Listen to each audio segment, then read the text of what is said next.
பணம் ஒரு சக்தி. அந்த சக்தி யாரிடம் இருக்கிறது என்பதில்தான் அதன் திசை முடிவடைகிறது. அது நல்ல கையில் சென்றால் வாழ்வை உயர்த்தும். கெட்ட கையில் சென்றால் வாழ்க்கையை கிழிக்கும். பணம் உன்னை மாற்றாது. உன் உண்மையான இயல்பை வெளியில் கொண்டு வரும். அதனால் முதலில் மனதை சரி செய். பணத்தை பார்த்துக் கொள்ளும் மனம் சரியாக இருந்தால் வாழ்க்கையே சரியாகும். நீ ஏழையாக இருப்பது குற்றமல்ல. நீ முயற்சி செய்யாமல் இருப்பதே குற்றம்.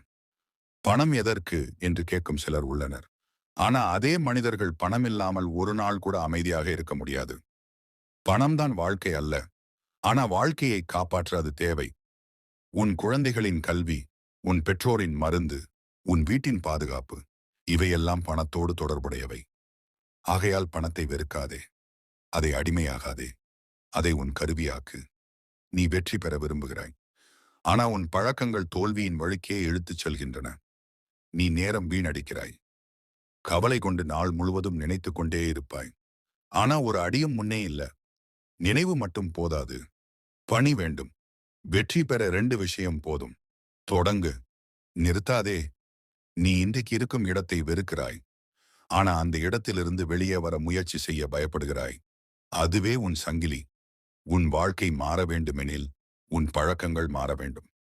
காலை தாமதமாக எழுந்து மாலை வரை முறையிட்டு கொண்டு இரவு வரை வீண் சிந்தனை செய்து வெற்றி வேண்டுமென்று எதிர்பார்க்க முடியாது. உன் கண்கள் தூங்கும் முன்பே உன் கனவுகள் விழித்திருக்க வேண்டும். நீ வேலை செய்கிறாயா அல்லது உழைக்கிறாயா? வேலை சம்பளம் தரும். உழைப்பு வாழ்க்கை தரும். பலர் விரைவான வெற்றி தேடுகிறார்கள். ஒரே முயற்சியிலே பெரிய மாற்றம் வேண்டும் என்று விரும்புகிறார்கள்.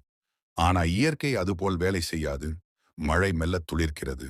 நதி மெல்ல ஓடுகிறது. மரம் மெல்ல வளருகிறது. அதுபோல உண்மையான வெற்றியும் மெதுவாக வருகிறது.